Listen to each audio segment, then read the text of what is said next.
ایک دفعہ کا ذکر ہے کہ کسی گاؤں میں ایک کسان کے گھر کے باہر 3 پردیسی بوڑھے مرد آرام کی غرض سے بیٹھے آپس میں گفتگو کر رہے تھے۔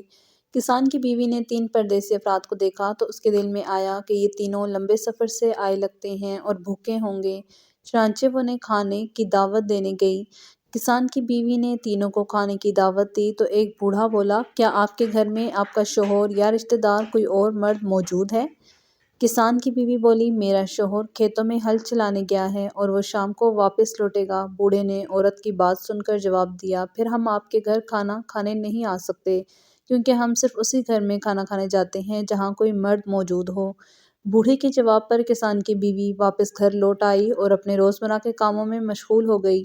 شام کا کسان کھیتوں سے واپس لوٹا تو اس نے تینوں بوڑھوں کو گھر کے باہر بیٹھا پایا تو اپنی بیوی سے پوچھا، یہ تینوں پردیسی مہمان لگتے ہیں، کیا تم نے ان سے کھانے کا پوچھا؟ بیوی بولی، میں نے ان سے پوچھا تھا، مگر یہ تینوں کسی ایسے گھر میں کھانا نہیں کھاتے جہاں کوئی مرد موجود نہ ہو۔ یہ سن کر کسان بولا، تم ان کو دوبارہ دعوت دو اور بتاؤ کہ میرا شوہر واپس لوٹ آیا ہے۔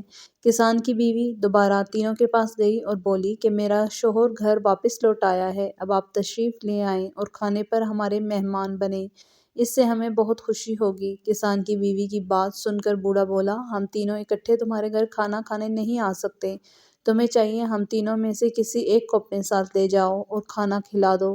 کسان کی بیوی بوڑھے کے عجیب جواب کو سن کر بولی، آپ تینوں اکٹھے تشریف کیوں نہیں لاتے؟ اس بات پر بوڑھے نے جواب دیا، ہم تینوں میں سے کوئی ایک جہاں موجود ہو، باقی دونوں وہاں سے چلے جاتے ہیں۔ پھر اپنے ایک ساتھ کی طرف اشارہ کیا اور بولا، یہ دولت ہے اور یہ جس گھر میں جاتا ہے وہاں کے افراد کو دولت کی ریل پیل ہو جاتی ہے۔ پھر دوسرے ساتھ کی طرف اشارہ کر کے بولا، یہ فتح ہے اور یہ جس گھر میں جائے اس گھر کے افراد ہر میدان میں کامیاب ہوتے ہیں۔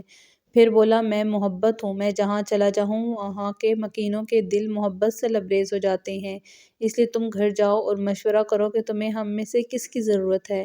کسان کی بیوی گھر لوٹی اور کسان کو بوڑھوں کے جواب سے آگاہ کیا اور بولی، ہمیں چاہیے کہ ہم دولت کو اپنے گھر کھانے پر مدعو کریں تاکہ ہمارے پیسے کی مشکلات حل ہو جائیں۔ یہ سن کر کسان بولا، ہمیں پیسے سے زیادہ کامیابی کی ضرورت ہے، اس لیے ہمیں فتح کو اپنے گھر بلانا چاہیے۔ کسان کی بیٹی جو قریب بیٹھی دونوں کی گفتگو سن رہی تھی بولی، اگر ہم محبت کو اپنے گھر بلائیں تو وہ ہمارے دلوں میں اتنا اطمینان بھر دے گا کہ ہم دولت اور کامیابی کی پرواہ نہیں کریں گے۔ دونوں میاں بیوی بیٹی کی بات سے متفق ہو گئے اور کسان کی بیوی کو بھیجا کہ محبت کو بلا لاؤ۔ بیوی گئی اور بوڑھوں سے کہا، آپ میں سے محبت میرے ساتھ تشریف لے آئیں تاکہ ہم اس کی مہمان نوازی کر سکیں۔ یہ سن کر خطاب کرنے والا بوڑھا اٹھا اور کسان کی بیوی کے ساتھ چل پڑا۔ جب وہ کسان کے گھر کے دروازے پر پہنچا تو کسان کی بیوی نے دیکھا کہ باقی 2 بوڑھے بھی پیچھے ہی چلے آ رہے ہیں۔ آپ تینوں اکٹھے آ گئے۔ آنے والے بوڑھوں نے جواب دیا، فقط محبت ہم میں سے ایک ایسا فرد ہے جس کے بارے میں ہمیں حکم ہے کہ جہاں محبت تنہا جائے وہاں اس کے پیچھے پیچھے چلے جاؤ۔